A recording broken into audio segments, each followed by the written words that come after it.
بسم الله الرحمن الرحیم. السلام علیکم و رحمت الله و برکاته. مانده نباشین، خستام نباشین و این مهاجرین عزیز ما همچنان خسته نباشن، مانده نباشن، ذله نباشن. بسیار زیاد به وطن خوش آمدن.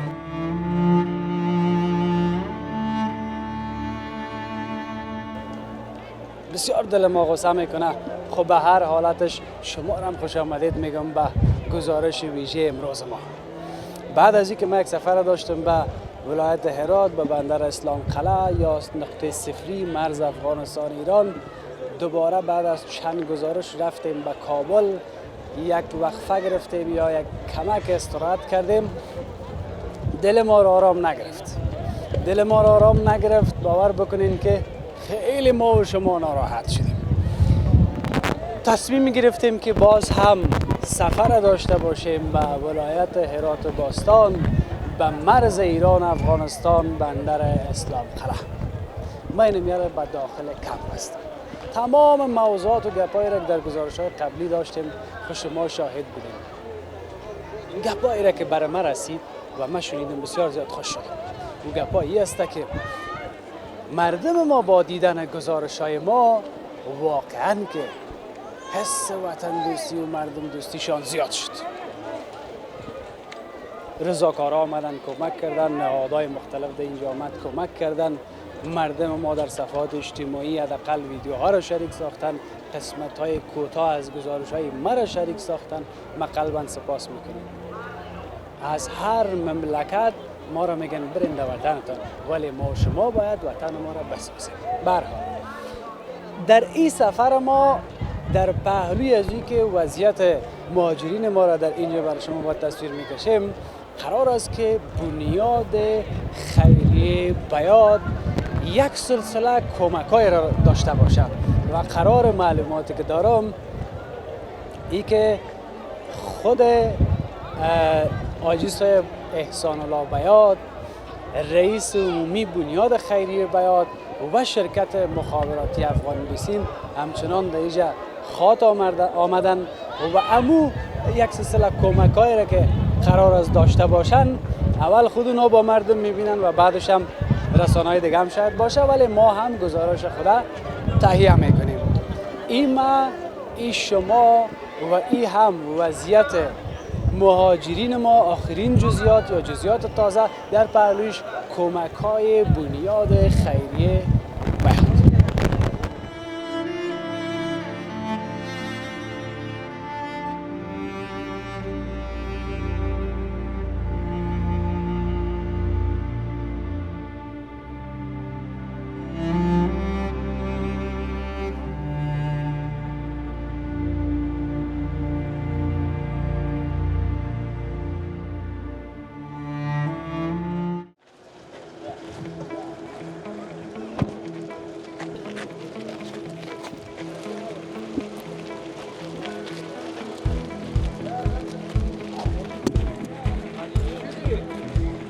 علی جان بیا.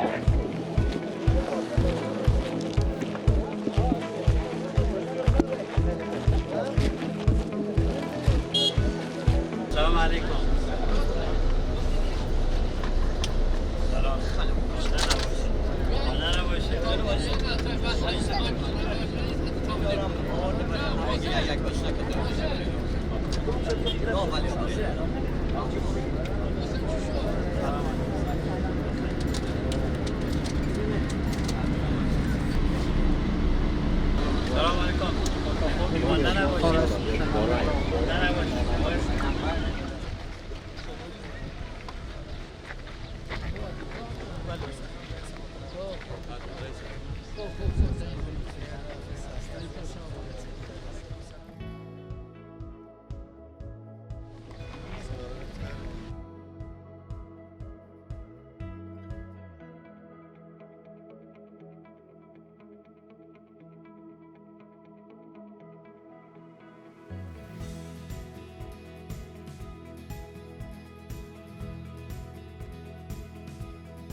من می گزارشات دوستا و گزارشات امیری صاحب در چند مدت دیدم.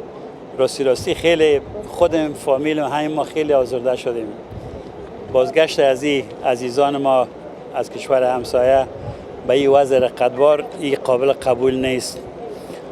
اینا باید اینقدر رنج اینقدر تکلیف اینا نبینن.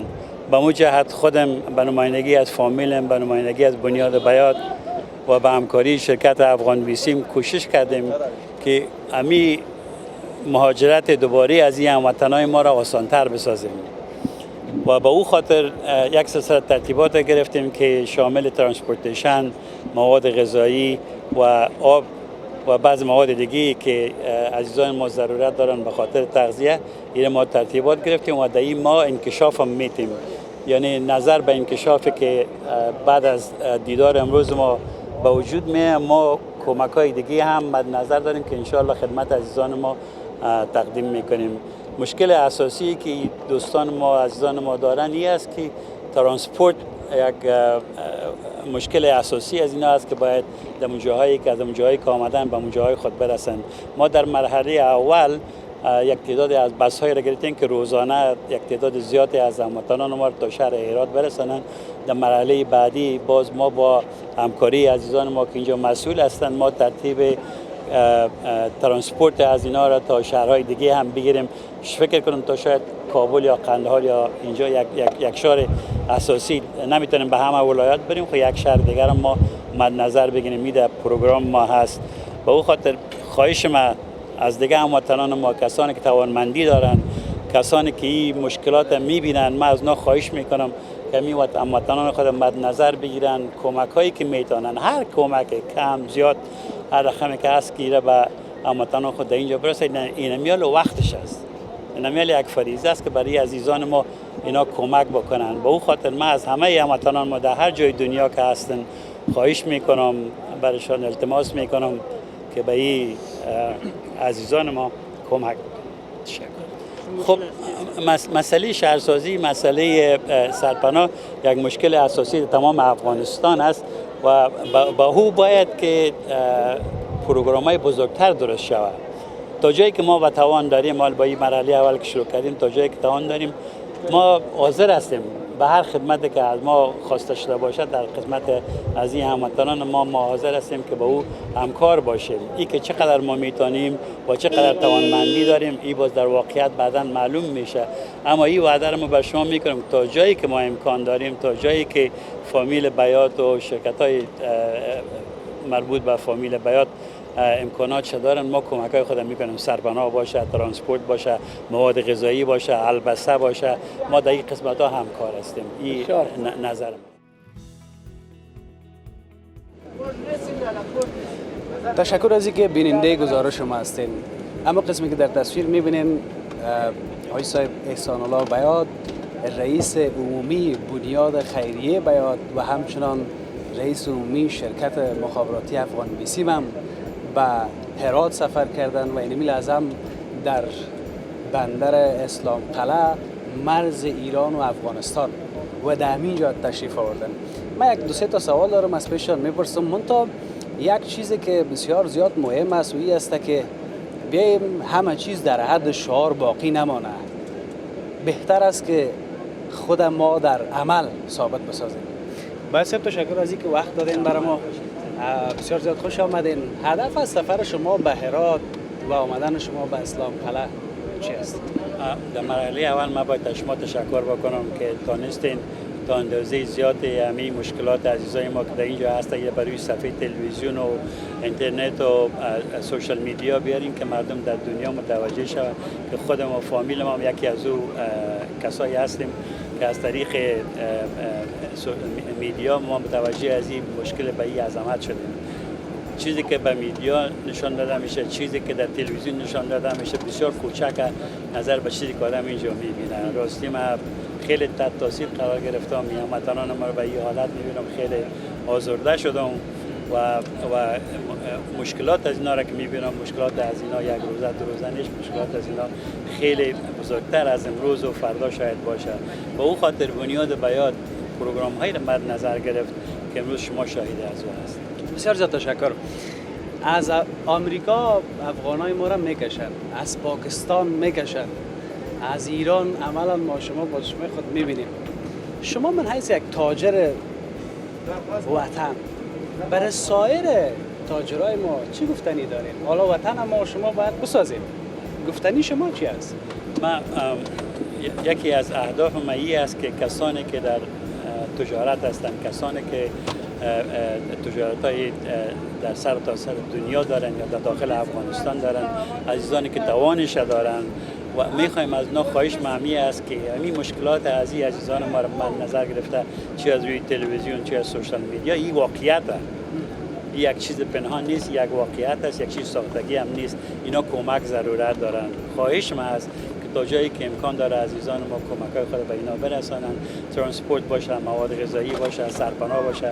عزیزان ما قبلا خواهش کردن سرپناه مسئله بسیار بزرگی است. در این قسمت‌ها اگر همکار باشن این بسیار خوب میشه. بسیار زیاد تشکر.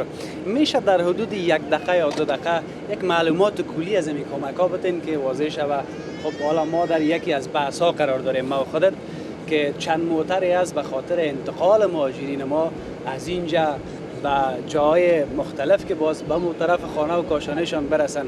یک کمک اگر بگوین خوبتر از زبان خود شما بشنویم. ما کاری که کردیم قبل از اینکه من مدت 3 یا 4 روز میشه که برای هستم تا خود اینجا عاجل برسانم و بعد از 3 4 روزی که ما بر راه بودیم، ما از عزیزان ما در بنیاد بیات و همکاران ما در افغان بیسین معلومات خواستم که چی ضرورت است. با اونا با همکاری مقاماتی که اینجا هستن بعض مسائل پیشنهاد کردن.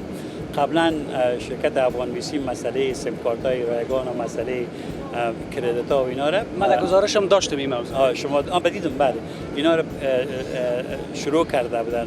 باز بعد از اینکه اینا معلومات خود کامل کردن گفتن چیز عمده که هست مسئله ترانسپورت، مسئله آب است، مواد آشامیدنی، مسئله مواد غذایی برای اطفال و بزرگا و ایناست که تا جای خود برسن.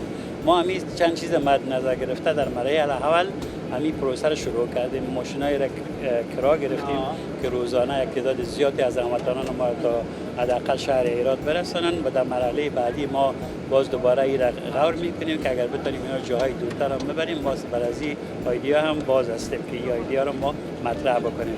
دیگه در مرحله اول مواد غذایی ما داریم، اینجا مواد آشامیدنی داریم، ترانسپورت داریم و ما می‌خواستیم اینجا برای مواد غذایی گرم ترتیبات بگیریم، اما به ما گفتن اینجا امکاناتش نیست، هوا خوب نیست، امکان پخت و پز نیست. امکان پخت و پز نیست. به اون خاطر ما ایرا مد نظر نگرفتیم، اما در عوضش مواد آماده برای عزیزان ما ترتیب کردیم. بسیار تشکر. من اخیراً گزارش داشتم از ترمینال عمومی هرات.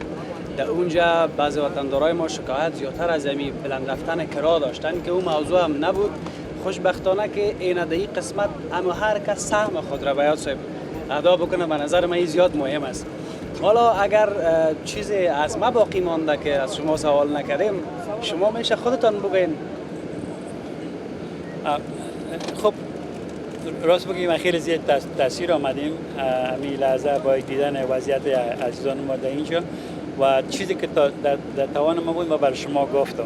خواهش ما این است از عزیزان ما، کسانی که در بیرون باز هم همین است که تا جای امکان داره به عزیزان ما کمک کنن. مسئله ترانسپورت خیلی جدی است. تا جایی که امکان داره ما کار خودمون میکنیم، اما باز هم عزیزان دیگه ما که امکانات ترانسپورتی دارن یا وضع مالی خوب دارن که در این قسمت کمک بکنین، ایره ما ازشون خواهش میکنیم در این قسمت اینا یک فکر بکنن و همین مسئله ترانسپورت از عزیزان ما حل شه و چه روزانه 30,000 40,000 45,000 یا دیروز بخرم 27,000 نفر اینجا آمدن، اینا باید برن با خانه و کاشانه خود یا جایی که ازشان مانده اونجا باید پس برن. به اون خاطر ترانسپورت در اولویت کار قرار میگیره. بسیار تشکر. ابو رقم که شما تحت تاثیر رفتین، اون رقم ما هم از چند روز به این طرف تحت تاثیر رفتیم. یک چیزی که از پیش ما باقی مانده بود وی است که اینمی خدمات همین سهولتایی را که شما در اینجا ایجاد کردین همین تا چند روز ادامه داره تو معلوم است یا نه که باز بعدا تصمیم دیگه خود گرفته شد؟ حال ما خب تا وقتی که ضرورت دارن این ما من نظر گرفتیم. هر پروژه باید یک سنجش شود. ما تعداد از این بس ها را برای یک مدت به کار گرفتیم، فکر کنم مدت 10 یا 20 روز به کار گرفته شده اینا که عزیزان ما را تا شهرهای نزدیک برسانند. بعد از اون ما دوباره و در طول این مدت ما دوباره سر از این سنجش میکنیم، چون یک مسئله عاجل بود. سر از این سنجش میکنیم که ما چی امکانات دیگه میدونیم برای اینا فراهم بکنیم که سهولت از اینا زیادتر شود، از تعداد زیادتر از هموطنان ما به خانه و کاشانه خود برسند. بسیار تشکر. امی برادر از اول که تلفن خود کشید گپای ما و خودت کلش ضبط کرد. بیاییم هم راه زمین یک دو کلمه گپ بزنیم ها؟ اگه اجازه باشه. خوب هستی؟ خوب هستی برادر. صحتت خوب است؟ تشکر. نامه که علی جان. از کجا آمدی علی جان؟ ما از تهران آمدم. از تهران آمدی؟ بله. چند سال بودی ایران؟ ما 12 سال بودم. 12 سال؟ بله. با تمام اعضای خانواده؟ آره دیگه، با تمام اعضای خانواده آمدیم دیگه. در 12 سال در ایران چی کردی؟ به زندگی چی ساختی؟ والله دیگه هر چی ساختیم دیگه تو این 2-3 ماه دیگه همه را خراب کردن دیگه. همه رفت. از بعضی کسا کار میکرد پیسه خدا نگرفته بودن، از صاحب کارشان. خانه شخصی داشتی؟ نداشتی؟ نه، خانه شخصی نداشتی. چیز داشتی؟ نه، چیزی نداشتی. چیز نداشتی؟ نه. بسیار تشکر. یک چیز دیگه، در این موتر که ششتی پیسه خو کسی ازت نگرفته؟ نه. دل ما جمع باشه. دل شما جمع باشه. بسیار زیاد تشکر. بخیر باشی ان شاء الله. خانه کجاست؟ خانه خو فعلا نداریم، حالا بریم چی میشه. خانه نداریم؟ نه. خیر، حالا کجا میری؟ حالا بریم هرات بریم ببینیم. باز از تصمیم میگیری کجا بری؟ تصمیم بگیریم. فکر میکردی که یک روز ایران اینم تو بکشه شما را بیایی و بی خانه و بی روز باشی؟ والا هیچ جای خود وطن خود آدم نمیشه دیگه، خاک خود آدم نمیشه. هیچ جایی، هر جایی بری، هر سر دنیا که بری بازم باید به وطن خودت. وطن است. همین کرای راه را داشتی؟ کرای راه والا داشتم. چه دروغ بگم، چرا آدم دروغ بگه؟ شکر که داشتی. ها. اینه با وصف از هم بنیاد خیریه بیاد خیر ببینه که هر کس هم قاعده اندازه خیر ببینه. جی صاحب واقعا تشکرش.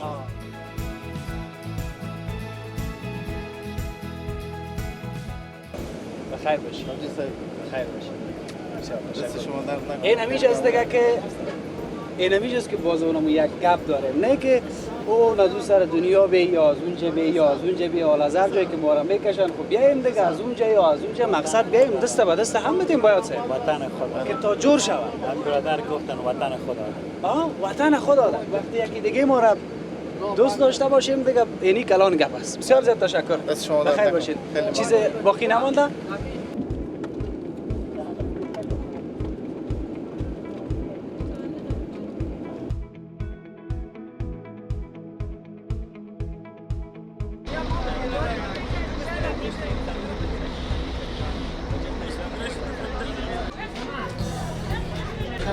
سلام علیکم. سلام علیکم. خوب هستین؟ خیلی خوب بودین؟ زحمت‌های خود ببخشید. قرآن داشته باشید. همین عزیزان ضرورت دارن کارشون براشون تیار کنید که هرچند در موجود کنید اگر جایی دارن در جای خود برسن. قرار کنم بشیدم و اکثریت از اینا جای هم ندارن، خانه هم ندارن. با خاطر بسیار مشکل اساسی هم شما اگر خود درست میکنید اینا رو کنم با عزیزان تماس بگیرن نفر کنیم بسیار کارن سالا برای شما هر چیز که میدونیم بیشتر باشن زودتر برایشان بکنید که عزیزان زود به جای خانه و باشن.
خب تشکر از اینکه با ما هستین. آقای صاحب قدیر عزیزی کسی که بیرون از افغانستان زندگی میکنه، اما امروز در می کمپ مهاجرین در بندر اسلام قلعه آمده. آقای صاحب بسیار گپا داره. اول خب بسیار زیاد خوش آمدید. سلامت باشیم. جان سپاس امیری صاحب، زنده باشیم. از شما تشکر که اینجا دایم چند روز میبینم میایم زحمت میکشیم. این تشکری میکنم از جناب دکتر صاحب بیات و فامیلشون که میایم اینجا زحمت کشیدم. خود اینجا هست بیات آمدم اینجا. این کار ساده نیه. من مردمایی که به بیرون از افغانستان هم من میگم که بیایم این برادرها خود ببینم به آفتاب سوزان، به این مشکلات.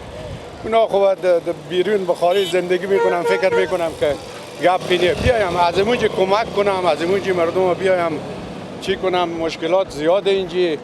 تشکر از جناب دکتر صاحب بیاد و فامیل از اینا در هر وقت در هر عرصه اینا با مردم کمک کردم. ما جان سپاس میکنیم. تمام تاجرها، تمام از مردم هرات تشکری میکنیم که چقدر به اینجا برسیدم. به دیگه ولایت هم باید بیایم ببینم این مشکلات ها. حافظ جان امیری چند روزه که اینجا میبینه که مشکلات چیه دیگه چیه. خلاصه خدا به همه مردم چی بده که بخیر ان شاء الله تعالی بیایم مردم خور کمک کنم، از بیرون، از خارج، از همه جا. بسیار زیاد تشکر. سلامت قربان وطندارای ما که بیرون از افغانستان هستن، اینمی وقتی که یک مشکل خلق میشه، یک اتفاق مفته بر وطندارای ما از هر طرف، هر کدام ما فقط کمک اینه ما تو کتم دستای خود یک ذره کو بیاریم یک دنیا میشه. 100% باید این کار بشه و از این بنیاد بیات و از اینا باید همگی بیاموزم ببینم. تشکر از همه شما. سلامت باشید. کار دیشه باشید. ما به خدمتیم. خدا نگهدار. تشکر. خدا کمتان نکنه. خدا حافظ ناصر. درست.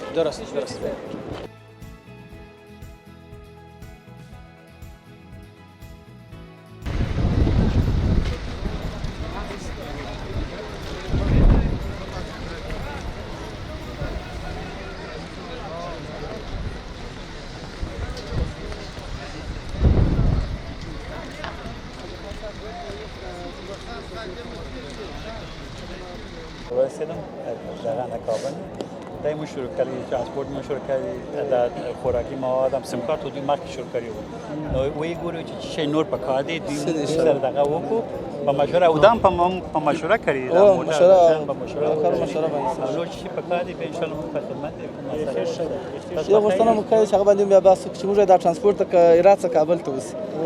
هغه ان شاء الله دوی کوي نو هغه باندې کار کوي ان شاء الله هغه باندې کار کوي دوه به یو موږ هم کوو دا پر دې باندې اوس موږ دلته مجلس وکړي چې دغه مهاجرین د اسلام کلا څخه هرات ولاړ سي. هلته دغه خیریه خلک چې یوړي هلته بې سرنوشته بیا پاتې ځای و ادرس شی نه معلوم. موږ چې اوس ولاړو انشاءالله هلته هم دوی دپاره یو موقت کمپ جوړوو. که چا اوبه ورته راوړلې، که چا موټر ورته راوستی، که چا شپه کول، هر همکاري چې هلته ورسره کوله نو دا دوی به عزت انشاءالله خوندي. موږ چې اوس ولاړ شو د دې ځایه هلته د هرات په ښار کې موږ د دوی دپاره یو موقت کمپ جوړوو انشاءالله چې هغه ښه مجهز واوسي. د دې ځایه چې څوک ځي هلته به تخلیه کېږي. د هغه ځایه به بیا خپل ولایت هر ځای چې ځي، څوک شمال ته ځي، څوک جنوب ته ځي، څوک دالته دا نږدې ولایتو ته ځي، انشاءالله هغه به انتقال کېږي په یو منظم شکل. الله دې د هرات خلکو ته او ټولو د افغانستان خلکو ته خیر ورکړي انشاءالله. دلته اوس موږ د ټولو کمیټو د مسؤلینو سره ولیدل، ډېر خوشحاله دي. وایي زموږ سره بېحده ولسي خلکو خصوصي سکتور همکاري کړې ده په هر شي کې. مثلا ډوډۍ راته راوړې، اوبه یې راوړې، ترانسپورټ. یعنې حتی نن دلته چې د ترانسپورټ مسؤل دی هغه هلته موږ ته په مخه رالی وویل چې نن بیخي موږ یو سړی هم نه دی وړی که موږ ته څه خدمت یې دلته. دغه اکثره مسؤلین دي د دې ځای چې د دوی سره وپېژنئ. دا شیرزاد صاحب چې دی د مهاجرینو د ریاست رئیس دی، د ترانسپورټ د کمیټې رئیس صاحب چې دی زموږ سره هلته یو رئیس دی، زموږ سره عضویت لري. دا ثاقب اجمولي صاحب چې دی د وزارت دفاع په نمایندګۍ هلته مسئولیت لري زموږ سره عضویت لري وزارتونه چې د دې مهاجرینو به په ښه طریقه خدمت کوي او په ښه طریقه به دوی خپلو کورو ته رسوي انشاءالله. نور موږ ته څه خدمت قربان دي. سلامت. ډېر مننه. ډېر مننه. ډېر تمام معلومات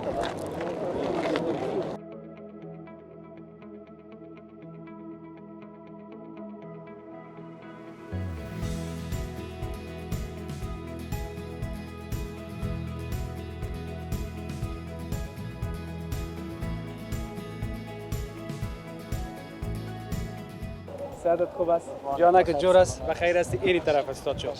نامت چی است؟ نام عبدالسلیم است از ولایت پروان ولسوالی سالم. سلیم جان از پروان است. بله بله. خب سلیم جان بدون شک دیگه دمی مرز که هستی از ایران اخراج شدی. نه داوطلب اومدیم اخراج هم که نشد. داوطلب؟ بله. خودت خیلی جمله مهاجرینی که به گونه اجباری اخراج شده نیستی؟ نه من به خواست خودم اومدم. به خواست خودت آمدی؟ چرا به خواست خودت آمدی؟ خب دیگه اونجا شرایطی هم نبود دیگه، شرایط مساعد نیست دیگه، الان همه رو دارم میکشم. چند سال بودی ایران؟ من در حدوداً 7-8 سال اونجا. 7-8 سال. بله. درس اینجا در وطن خوانده بودی یا اونجا درس من رو درسم اینجا خوندم. در وطن؟ بله بله. خب به هدف چی رفتی ایران 7-8 سالتی؟ والا است یگان هدفی که ما هدف که نداریم، فقط همش بعد تقصیر این بیکاری است. بیکاری اینجا کار خدایش کاری نیست. کاری که من به شخصا انجام بدم اینجا نیست. برای اینکه من برم مثلا یه لقمه نون درست حسابی در بیارم رفتم ایران همین برای کار با غریبی. یک چیز دیگه یک تعداد کسا میگن در آمدن افغانای ما را شکنجه میکنن، آزار و اذیت میکنن. در چند گزارشی که من چند روز قبل داشتم از همین مرز، حالا خودت میگی که مثلا هیچ مشکل نیست در آمدن، کدام گپ نداره. گفتی ما بدل خود آمدیم. بدل خود که آمدی دمی بحثایی که مهاجرین هم آمدی؟ نه ما در ماشین شخصی آمدیم. این که بگم مثلا اذیت و آزار هم نمیکنن اینو نیست، اذیت و آزار هم میکنن، ولی به شخص خودم من از خیلی هم راحت اومدم. اصلا یکی به من نگفته که تو فلان کجا میری، چی کاره هستی، کجا میری، من با خیال خود راحت هم اومدم. یک چیز دیگه است. اون دفعه برای من گفتن که کسایی که مثلا برگه سرشماری هم داره اخراج میکنه، کسایی که پاسپورت افغانی داره او را هم اخراج میکنن. یعنی خلاصه هر رقم اسنادی که باشه میکشن از ایران. همونطور است؟ بله، ولی فقط کارتای آمایش. کسایی که فقط کارت آمایش داره، این کسایی هم که پاسپورت اینا اخراج میکنه، اینا همه این ویزای سیاحتی که میزنن اینا، همون ویزای سیاحتی رو اینا چون اعتبار نداره، یه ماه بیشتر اعتبار نداره. اونا رو یه بار دیگه اگه تمدید کنه اونا هیچ اصلا اعتباری نداره. این کارت همایش چه رقمی کارت است؟ برای کیا هست؟ برای کی میته ایران اینه میره؟ برای افغانا میته؟ برای کسایی هست، بله برای کسایی هست که مثلا 20 سال 25 سال قبل رفتین ایران، اونجا اینا رو فقط اونا دارن. الان این کسایی که تازه جدید میرن اینا برای اینا چه اصلا نمیدن. خب یعنی 20 25 سال تر کنی که کارت همایش به دست بیاری؟ نه اون حالا دیگه تمام شد، به هیچ عنوان به کسی کارت آمایش نمیدن. همون کارت آمایش هم بند شد. آره دیگه اون هر کس که گرفته بود همون اول گرفته بود، مثلا 20 25 سال پیش. بسیار تشکر. خواهش می‌کنم. خوش باشی. زنده باشی. این یک نفر حداقل پیدا شد که بدل خودش آمده. دمی طول چند روزه که ما مصاحبه کردیم. خدای شما خیلی خوشحال شدم. سلامت.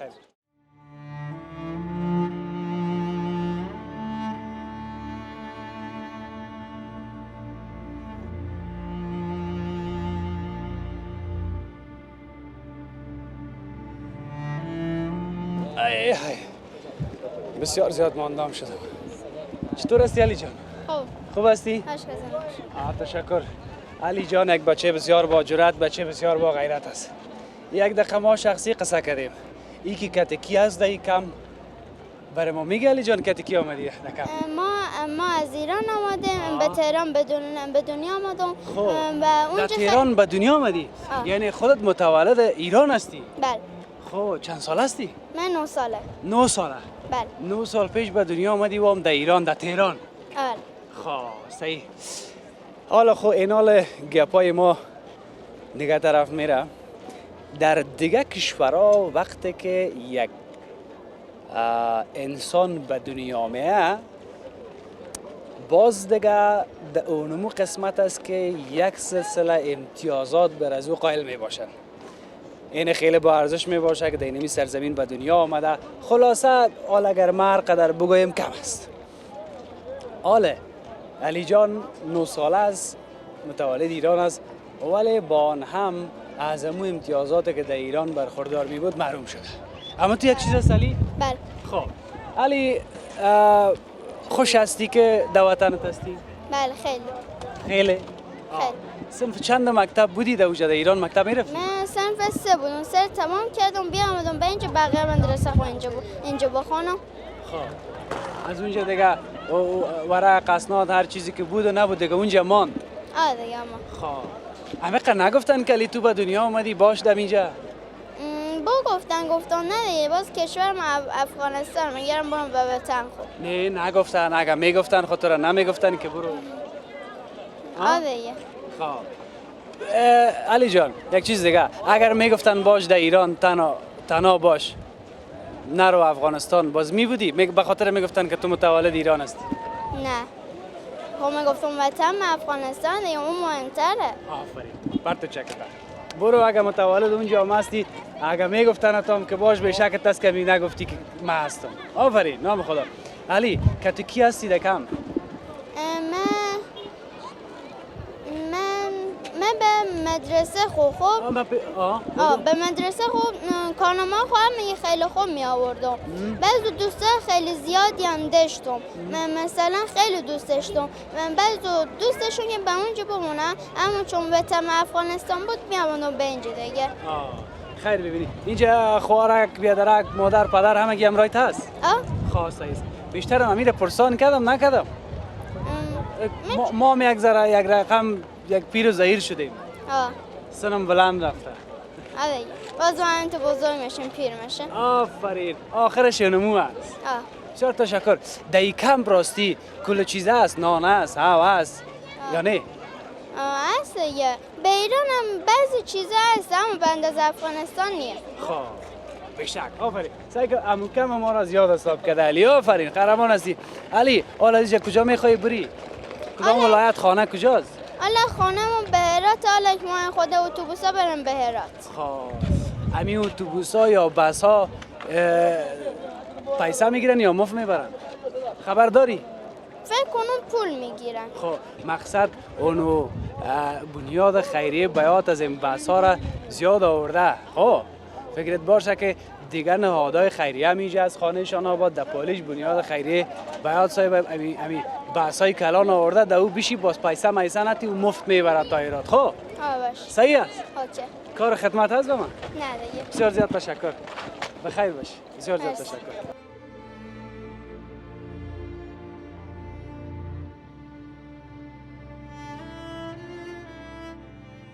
زیاد خوش آمدی.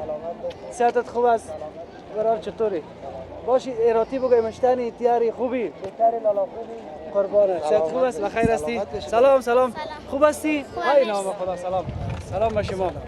باش کالا ما کسایی که در نزدیک ما سلام نتم هیچ آرامم نمیگیره. های نام خدا این چقدر مقبول است. های نام خدا. ایام در ایران به دنیا آمده. آره. نامکش چی است؟ اسمش یسنا. یسنا؟ آره. چقدر قندول است. طرف پدرش رفته. سلامت باش. خب حالا یک چیز دیگه، چقدر وقت است که میشه در کمپ هستین؟ صبح اومدی. صبح آمدین؟ آره. خب تابال نان بود، آب بود، امکانات بود، کل چیز بود. همه چی بود. خب دیگه دل ما جمع. آره خب خیلی چه وقت بخیر پلان است که برین طرف خانه و کاشانه؟ الان ماشین به سوارش میریم. خب منتظرم این ماشین هستی؟ آره. ولی ماشین ها نام خدا زیاد است دیگه، خدا یکیش پرت خدا. الان چیزا رو آوردی بیرون سوارش بریم. خب امیاله. خب برو خوب است. اون من یک گپ دیگه خوبی را که در اینجا دیدم، من چند روز پیش گزارش داشتم که میگفتن تا 2 شب 3 شب میمون نفر. نه به خاطر که مهاجرین ما زیاد میامد در یک روز نه. آره. تا 45000 نفر هم آمد. حالا دیگه اینا شکر خدا یک کمک چی شده نه که اینا زود میرین طرف خانه. آره ان شاء الله. آره. چند سال بود ایران؟ 10 سال. 10 سال. آره. حالا این نال دست خالی. آره دست خالی دیگه. پولا اونجا مون دیگه همینجوری مون پرت کرد دیگه. یک تعداد میگه خوش هستیم در وطن هستیم، یک تعداد میگه ناق برآمدیم در وطن چی کنیم اینجا هیچ چیز نیست. حالا خودت چی میگی؟ ما میخوایم از خودت بشنویم. هر چه قسمت باشه همونه دیگه. اینجا بهتره دیگه از کشور مردم. بسیار زیاد تشکر. بخیر باش. بسیار زیاد تشکر. آره ان شاء الله. آره. بخیر باش. بسیار زیاد تشکر. آره. خب قسمت خو صحیح بشکت ولی یک چیز دست خود انسان هم است. آره چرا دیسی انسان نیست؟ جو به درد نمیخوره، کشور خود یادم بهتر است. اونجا خانه موتر چیز خریده بودی جور کرده بودی به زندگی؟ نه جون بابا. ها؟ نه هیچ چیز. پول خونه همونجوری مونده اومدی. پول خانه یعنی چی؟ خانه خریده بودی؟ نه پول پیش خونه همونجوری موند اومده. پولای ما سر صاحب کارا همونجوری موند اومده. خب پولایتان سر صاحب کار که برش کار کردید؟ آره. چقدر وقت مانده بود؟ چقدر از چند ماه؟ 4 ماه. 3 ماه 4 ماه. آره. خب پولش 4 ماه در حد 40 میلیون تومان میشد. خب خیلی دیگه عیش ماشا و پولای شما را دیگه صاحب کار میبره. آره دیگه زحمتش مون کشیده پول اونا این خود ناجوانی است. هست صاحب کار ببره. مثلا میری یه خونه میگیری الان سر سال شده الان پولتو نمیدم 5-4 هم برگ خروج داده بعد خارج یکشون دیگه پولت هم اینجا میمونه پولت هم نمیده.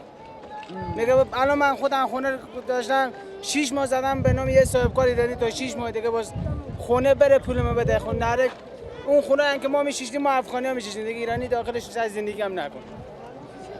خب یعنی به حد وضعیتش ناخوب بوده دیگه. نه باور به هیچ وضعیتش خوب نبوده. چی خوبی داره؟ نه هدف یعنی اون خانه و قدر خوب نیست که وا بشینه. نه خوب هست ولی شرایط اون خونه‌ای که ما زندگی میکردیم محلی که ما اونجا بودیم اونا زندگی نمیکنن دیگه. اونجا فقیر نشینه مثلا بالا شهر نیست سمت پایین شهر ایناست. حال کجا بخیر کدام ولایت؟ روسولی کروخ. ایراد بله. خب برو نزدیک هستی. بله نزدیک هستی گفتم. بله نزدیک. خب حال چی تصمیم داری بخیر در وطن چی میکنی؟ به وطن آبادی میکنیم ان شاءالله دیگه بلکه کشور ما خوب شه نریم به کشور مردم. بیشک به خدا همینجا کاش مردم با واکس بزنی از ایران بهتره به خود. به خود چی میسازی؟ چی میکنی؟ زندگی ان شاءالله بتونیم ما خودمون اونجا که زمین داریم اینو کشاورزی کنیم دیگه کار هر کس هم زور خدا دیده یک کار کنه که ان شاءالله استاد جور شود. ان شاءالله درست میشه. جور موفق باشید. تشکر. اینی دختره که امروز گپ زد. بسیار زیاد تشکر. نامه چیز؟ هانیه. هانیه جان. هانیه گنجی. هانیه گنجی؟ بله. آها تخلصت گنجی است. آره. آی نام خدا. راستی که خودت هم گنج هستی. اینو سعی کنین که هانیه را دیدم یک رقم در یک دنیا سمت چوت میزنه. تو چه فکر چی هستی هانیه همیاله؟ دیدم بسیار تو فکر میکردی. من دوست داشتم اینجا درس بخونم بعد اینا نذاشتم برای همین نتونستم درس بخونم اینجا. در ایران؟ در ایران همونجا تولد شدی؟ آره. میخواستی در ایران درس بخونی؟ بله. صنف چند بودی یا نه؟ 3 آنیا دیگه با می گپش جگر خونم شد اما خود دیگه حالا چی بگیم؟ حالا باز هم قصه علی جان که علی جان هم در ایران به دنیا آمده بود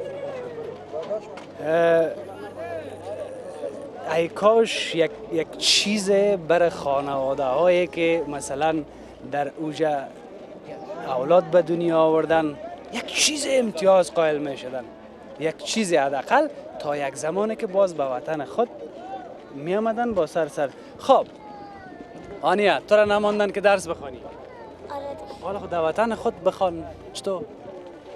نمیدونم شاید نذارم معلوم نیست میذارن نذارن اینا رو ما برات میگم من دوست داشتم داداشم هم درس بخونه حالا داداشت هم میخواستی تو که خود یک جای در ایران درس بخوانی بله مگم دوست نداری در وطن بخوانی؟ چرا دوست دارم دوست داری؟ آره ولی زبونش فرق داره مثلا با زبون اینجا خب زبان اونجا تا اینجا فرق داره کدام شیرین تر است؟ زبان خودمون دیگه زبان چیز افغانی زبان چیز زبان فارسی؟ آره زبان فارسی خوب است دیگه بسیار کمک فرق داره اونا هم زبان ما هستن خو یک تعدادش یک ذره ناجوان است یک تعدادش یک کمک که تو ما بخیلی میکنه همونطور است نه؟ آره خدا اونو بخیلایشان یک درای راست هدایت کنه که جور شون نه؟ آره. که جور شون دیگه باز جور میم صحیح است؟ خب این حال ایجا بخوان خب این حال ما برات میگم مکتب فعلا برای خانم‌ها تا صنف 7 است خب تا که تو تا صنف 7 میخوانی کل گپ جور میشه ایده تشویش نباشی که از ایران ماندم در افغانستان هم تا صنف 7 است. خب تشویش از ایره نمیکنی؟ دل ما جمع باشه؟ جمع. بیخی؟ آفرین. این حالا چی پیام داری؟ هانیه برای خوارخونده کاید، برای مردمت بگوید. دوست دارم کشورم سربلند باشه، کشورم آباد باشه، برق داشته باشه، گاز داشته باشه. دیگه کلا کشورم آباد بشه. کلا کشورم دوست دارم همه کشور ما رو دوست داشته باشه. دختر با غیرت، دختر قهرمان. بسیار زیاد تشکر. بسیار تشکر. برو بخیر باشی. برو تشکر. بسیار تشکر. اینی هم بود گپای هانی قهرمان.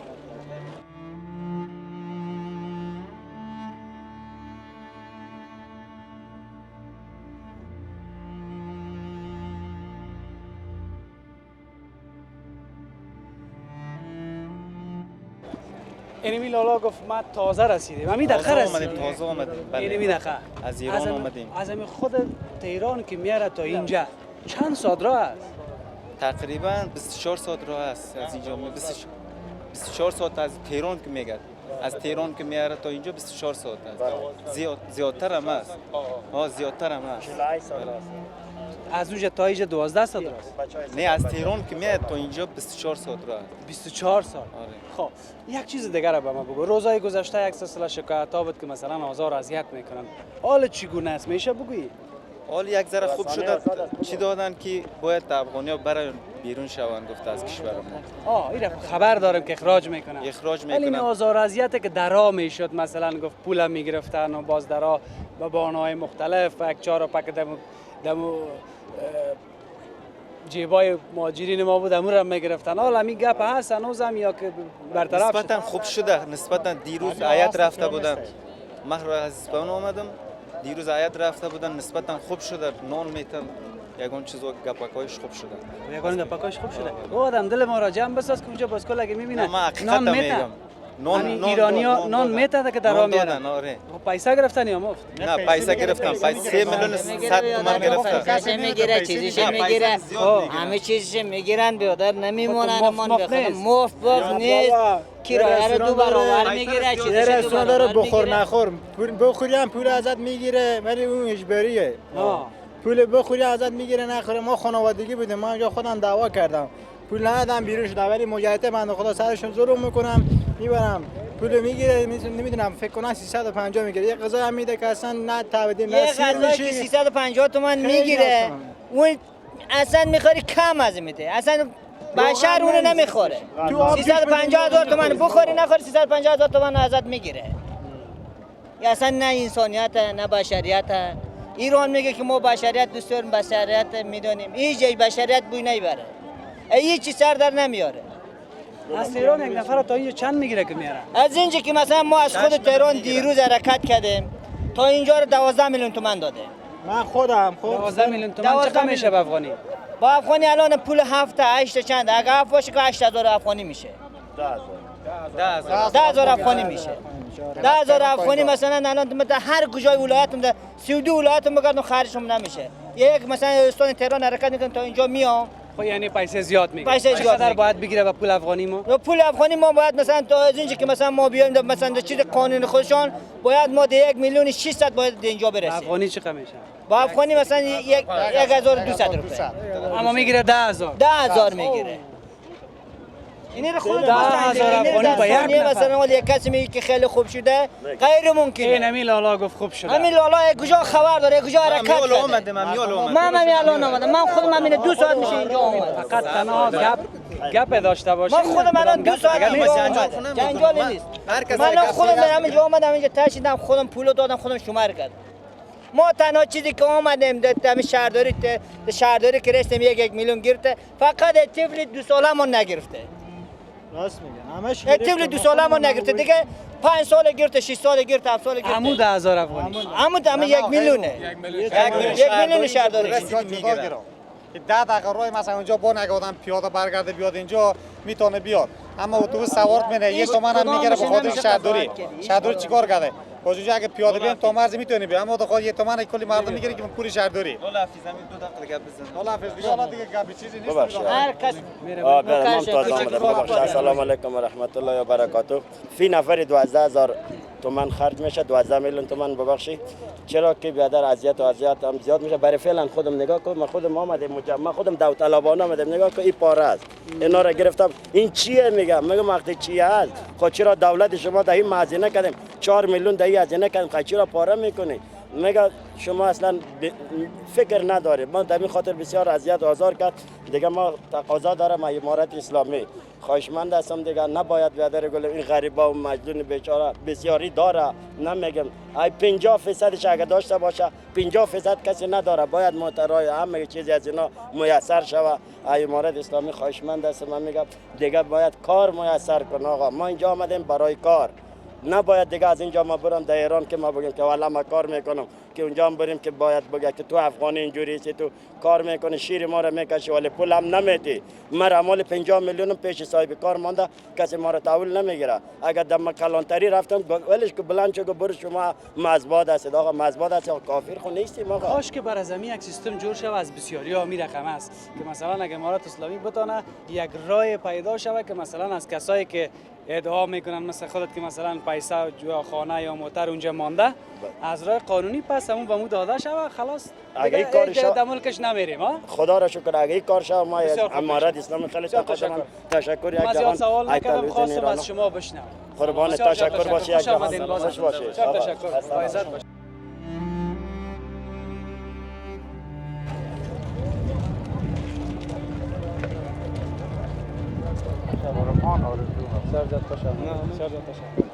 خدا کمان را خواهیت صحتت خوب است؟ شکر خدا. بخیر آمدی. شکر قربان سرت. بسیار خوشحال شدم مزیدن زنده باشی. شکر که نفس میکشیم. سلامت باشی. همین لحظه را زندگی شو بعد از خبرات نگاه در ایران. کابل.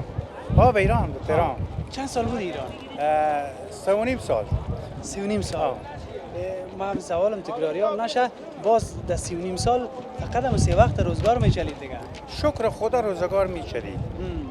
چیزی از شما در اونجا پیسه، موتر، خانه نمان؟ والا موتر که نداشتم. داشتم پارسال فروختم. مالم نمان نه. پیسه خورم گرفتم از خانه. یک کم ذره خسارت بگرفت.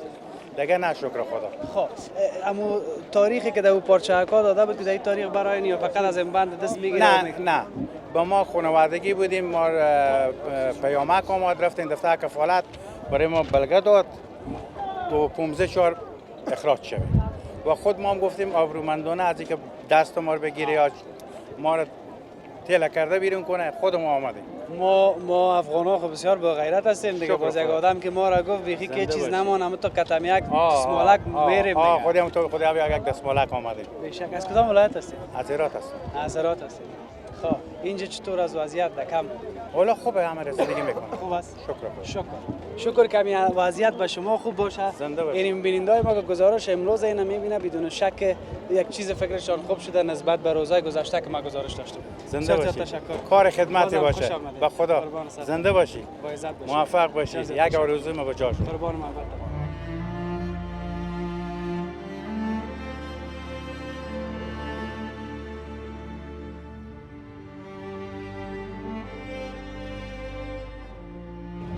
خب خواهر ما هم یکی از امو مهاجرین است که از ایران اخراج شده. خب منم خیلی ناراحت ساختن. من همون سوالم هم نتونستم جمع و جور بکنم. از خواهرم پرسان بکنم چقدر وقت میشه که چقدر وقت در ایران گذراندین؟ 7 سال. 7 سال. بله. در 7 سال چگونه زندگی کردین؟ در 7 سال خوب و بد بوده. به خدا زمانی رسیده خوبم بوده، زمانی رسیده بدم بوده، اما تو همین دهه 90 که تا 15 بوده به خدا اذیت ما مردم شدیم در ایران. به خدا پول خانم الان مانده، قرارداد خانم میتونی الان کیف ما باز کنی قرارداد خانه منو بینی. وسیله خونه ما که هستن هیچی. تمام زندگی 7 سال زحمت کشیدم، رنج کشیدم. شوهر من چقدر سختی داره. الان 165 میلیون شوهر مرا صاحب کار نداده، 27 میلیونش نداده، الان 12 میلیونش نداده. ما این وقت در ایران کار کردیم، دولت ایران به ما میگه باید مهاجرین اخراج، اما به ملتش نمیگه مهاجرین زمان اخراج پول خانه‌ش بده. مهاجر موقع اخراج صاحب کار بگه پولش بده. یه فرصتی به ما بده که حداقل ما بتونیم پول خانه‌مون برداریم، حداقل بتونیم پول از سر صاحب کار جمع کنیم. اینجوری نیست که به ما باید بگه اخراج. زمان میریم در نانوایی به ما افغانی کثافت گفته میشه. ما الان از ساعت 5 راه افتادیم تا این مرز افغانستان. ما چند ساعت راه کرده باشیم خوبه. با مهاجرین کی توجه داره؟ فقط میگن امارات اسلامی. امارات اسلامی ما کشوری ماست. ما امروز به داد ما سازمان ملل نمیرسه، به داد ما امارات اسلامی نمیرسه. به ما تروریست گفته میشه در ایران. آمد 2 تا ایرانی خودش کاری در ایران کرد، به نام ما مردم افغانستان خطاب شد. ما مردم افغانستان در کجا رو بریم راحت شیم؟ افغانستان خودمون میم، نه کاره، نه روزگار، نه زندگی است. مجبور شدم بسته زندگی ما فروختم رفتم ایران. در افغانستان تا اندازه یک کف جا ندارم. الان تمام زندگیم در ایران مانده. کی جواب گوست؟ کی جواب میگه؟ کی به ما پول میده؟ کی به ما زندگی میده؟ فقط 2 تا کیف برداشتم. تمام زندگی ما بسته همه را میاد در من دروازه من 3 بار پاسگاه 110 زدم. میگه خانه باید اخراج. پلیس پس 110 وقتی پلیس میاد در من میزنه، دولت بهش نمیگه که خب موقع تو من میگم برو صاحب خانه منو بگو بیا پول منو بده. من پول دارم، برو به صاحب کار بگو. میگه به جهنم از افغانستان چی داشتین؟ یک دانه با کفش اومدی با کفش برین. همه قسم به خدا میگه. در حالی که اونجا زحمت کشیدین، اولاد به دنیا آوردین. بله بچه هم تولد ایران است. این تولد افغانستان است. بچه هم تولد ایران است. چند تا اولاد در اونجا تولد؟ 3 تا. 2 تا یکی افغانستان، 2 تا ایران. به دنیا آمده. اگر شما مثلا با یک کفش به گفته ایرانی‌ها رفته بودین در اونجا، با یک کفش خو نشسته بودین در اونجا که ایرانی نام میتونید خودتون کار کردین؟ کار کردیم، زحمت کشیدیم. مردم ایران ساعت 8 میره سر کار، ساعت 5 تعطیله. مردم افغانستان ساعت 7 میره سر کار، ساعت 12 9 شب تعطیله. زحمت میکشیم. از اونا زیادتر کار میکنیم. بعدم میام موقع آخر که میشه میگه افغانی شما کثافت اومده، برای چی اومده؟ میگه برای کشور خودتان به گند کشیدن اومده کشور ما. الان ما اومدیم سازمان ملل با ما چیکار میکنه؟ میتونه قرارداد خانه من پولی من بهم بده؟ نمیتونه. موتر خانه همه چیز اونجا مان. من موتر فقط زندگی پول خانه داشتم. من 350 میلیون پول خانه داشتم. به افغانی چقدر میشه؟ به افغانی من نمیدونم چقدر میشه. الان من 165 میلیون صاحب کار پولی ما را نداده. 27 میلیون یک صاحب کار پولی ما را نداده. با خدا ما الان همینجا داشتیم میامدی با آقای راندار میتونی سوال کنی، زنگ میزنه میگم آقا پولی ما. میگه شما با چه جرأتی اومدین میگی پولی ما؟ شما اومدین میگه تروریست در ایران اومدین، افغان مثلا این نظامی ما را کشتین. بابا یک نفر یک کاری میکنه، 1000 نفر که نمیکنه. همین ما را خواهر چی گفته اینا تروریست خطاب میکنن؟ نگفتی پرسان نکردی که تو مرا چرا تو؟ پرسان کردم. ما اومدم میرفتم در نانوایی، یه خانم گفت که شما ایرانی‌ها مردم افغانستان ما ایرانی‌ها رو کلا کشورمان به گند کشیدین. گفتم دلیلش؟ گفت دلیلش شما تروریست هستین. گفتم ما تروریستیم. خب تا که صاحب خانه شما گفتم، تا که محل شما راه را به ما نشان داد، ما کی اومده از ما تروریست بوده؟ تو بگو به ما. ما یک مردم غریب کار هستیم، از صبح میره سر کار، شوهرمون بنده خدا نیمی شب میاد. چجوری بعد تروریستن؟ به هر حال همه چیز گذشت، حال تمام شد. درد داره برادر، اینقدر دلم درد داره. هیچ کی نمیتونه درد منو کم کنه. هیچ کی. ما دیگه خسته شدم از زندگی. ما مردم مسلمان هستیم، بلکه کفر نیستیم. میگن جمهوری اسلامی ایران کجاش مسلمانی است؟ بیا یکی بهم بگه مسلمانی، بگم آره مسلمانی. کجاش مسلمان؟ به خدا به حس مسلمانیم. الان امارات اسلامی رو میگه مثلا تروریست. اما امارات اسلامی در کجا در ایران از ما حمایت کرد؟ سازمان ملل در کجا از ما حمایت کرد؟ پولی ما تا اینجا میاییم به اندازه وزن ما پول از همون میگیرن. به اندازه وزن ما از همون پول میگیرن. آخرش هم پول میدیم تا که در خاک افغانستان داخل بشه به ما 1000 توهین میشن. به ما کثافت گفته میشن، آشغال گفته میشن، تروریست گفته میشن، در حالی که زحمت میکشیم، از زحمت خودمون لقمه نون میخوریم. و اما بیشتر از 4 تا بیشتر ما 100 بار رفتم در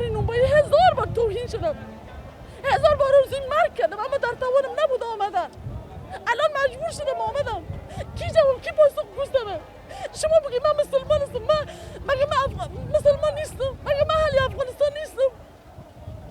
پس چرا کی جواب میگه؟ الان کی سمیجه یک بزرگتر بیا برای من جواب بگه؟ همه گوشیارم همه رو جمع میکنن. خب من معذرت میخوایم خواهر اگر من باعث ناراحتی شما شده باشم، ولی خب حالا فعلا نمی کم که بودین اینجا حداقل برای فعلا حالا هر چی که شده حالا از این به بعدش به این کم چیز امکانات خوب بود، راحت بودین، آرام بودین، نبودین.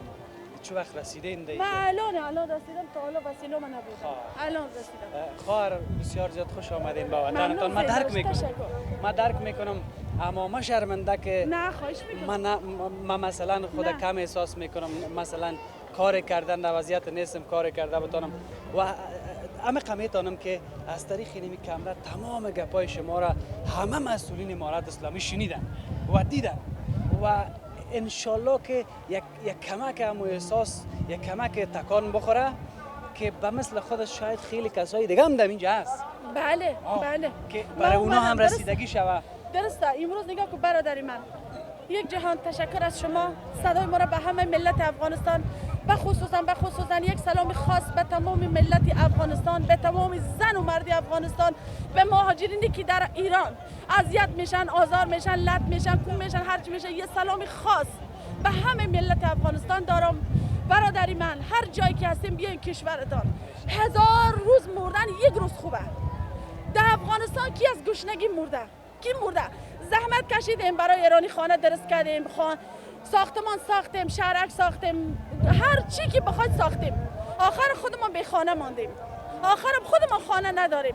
پس بیاین خواهشان خانه خودمان بسازیم. همه قد از امارات اسلامی من توقع دارم، خواهش دارم به ملت مردم افغانستان، خصوصا زنایی که در ایران زندگی میکنن، بی سرپرست هستن، خواهشان رسیدگی کنن، خواهشانم بهشان از یک قلب به مردم ایران یه ذره بگه که ما از مردم افغانستان حمایت کردیم. بسیار زیاد تشکر. همینقدر بگه. خواهر واقعا قهرمان هستین، قربان اشکای شما و دستایتان از بوسیدن است که با وصف اینقدر مشکلات را که شما دیدین هنوز هم از مردمتان دعوت میکنین که مهاجر نباشین، بیاین در وطنتان و این کار شما و این گپ شما قابل ستایش است. ممنون. زنده باشید. که پیش همه قهرمان هستین. زنده باشید. تشکری. هم دخترک شما. بله دخترک ما. نامک چی است؟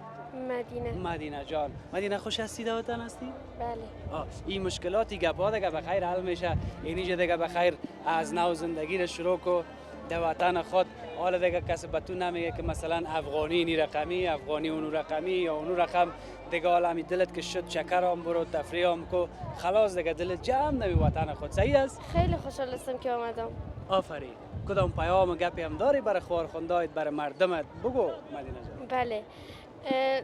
لطفاً در ایران خیلی سخت زندگی کنین، چون من در اونجا بودم، در مدرسه که میرفتم هر لحظه بهم توهین میشد، هر لحظه من فحش میخوردم.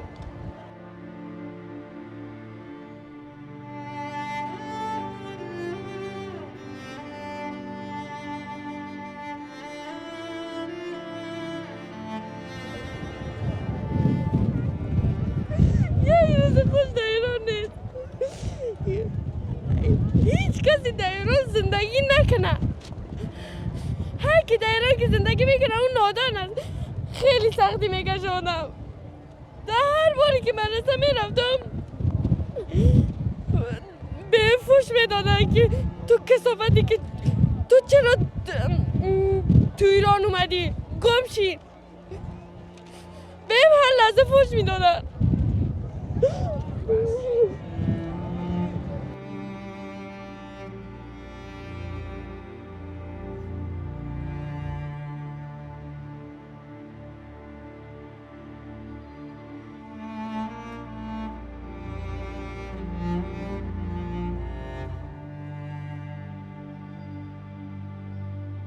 و بالاخره که رسیدیم به پایان گزارش ویژه امروز ما از مرز ایران و افغانستان، بندر اسلام قلعه، نقطه صفری و کمپ مهاجرین خیلی ها عزیز ما که از ایران به گونه اجباری اخراج شدند. اما گزارش امروز ما تا جای برم قابل قبول بود. چرا برم قابل قبول بود؟ اویی که بعد از اینکه گزارش های ما از طریق چینل یوتیوب تلویزیون آریانا و چینل افغاندیلی به نشر رسید، از طریق صفحات اجتماعی تلویزیون آریانا همچنان رفیقای ما دست به دست کردن و دوستای دیگه ما که از کمپ مهاجرین گزارش تهیه کردن. خداوند کسایی را خیر بده که حداقل بسیار یک خدمت کوچک را کردن برای مهاجرین ما. من تشکر میکنم از تمام نهادهایی که در بندر اسلام قلعه خود رساندن و مهاجرین افغان ما را کمک کردن. از هر جایی که ما را میگن برین به وطنتان، خب وطن است دیگه، خیر است. ما فکر میکنم که اینمی مشکلات را که حال میبینیم شاید در آینده آرام باشیم. به هر حال در پهلوی این کمک هایی که سایر نهادها کردن، امروز در گزارش هم شما شاهد بودین که بنیاد خیریه بیات همچنان کمک های اولیه را داشتن. اما قسمه که آقای احسان الله بیات رئیس عمومی بنیاد خیریه بیات و شرکت مخابراتی افغان بیسیم هم گپای داشتن، گفتن که ما برای دفعتن سنجشی که داشتیم اما یک مقدار مواد غذایی و در پهلویش آب و شامیدنی و بحث هایی که به خاطر مهاجرین ما را به جاهای مختلف انتقال بدن، فعلا امینا را مد نظر گرفتیم. اما در سنجش بعدی یا مرحله بعدی باز انشالله هستیم که چه کارهای برای مهاجرین ما انجام بدیم. و در اخیر میخوایم یک موضوع دیگرم با شما شریک بسازم. اگر شما میخواین که مهاجرینتان در بندر اسلام قلعه کمک بکنین، میفهمین پل ارتباطی بین شما و بنیاد خیریه بیات یک لینک است، www.bayatfoundation.org/donation. امی لحظه شما در تصویرم میبینید، در پایان ویدیو همچنان قرار دادیم، در دسکریپشن ویدیو همچنان قابل دسترس است و همچنان در کامنت ها اونجا هم این لینک ماندیم که شما میتونید کلیک کنید، باز به داخلش برین. دیگه موضوعات است که چگونه میتونید شما پولایتان برای بنیاد خیریه بیات بفرستین یا روان بکنین، باز بعد از او هم برای مهاجرین ما انشاءالله که میرسه. و در اخیرم شما میتونین که تصویر ببینین. یک تصویر داریم که در اونجا همه موضوعات گفته شده، جزئیات داده شده. باز برای از این که بهتر شما بفهمین که امی لینک به خاطر چی است، در اونجا جزئیات داده شده. به هر حال خداوند هیچ کس مهاجر نسازه. یک چند حرف یک جای شده به نام مهاجر یک کلمه تشکیل شده، ولی بسیار یک دنیای پر ماجرا داره این مهاجرت. به هر حال تا گزارش بعدی، خداوند یار و نگهدار همه ما و شما باشه. کمی و کاستیرم به بزرگواریتان ببخشین و در اخیرم همون تصویری را که گفتم ببینین. الان نگهدار.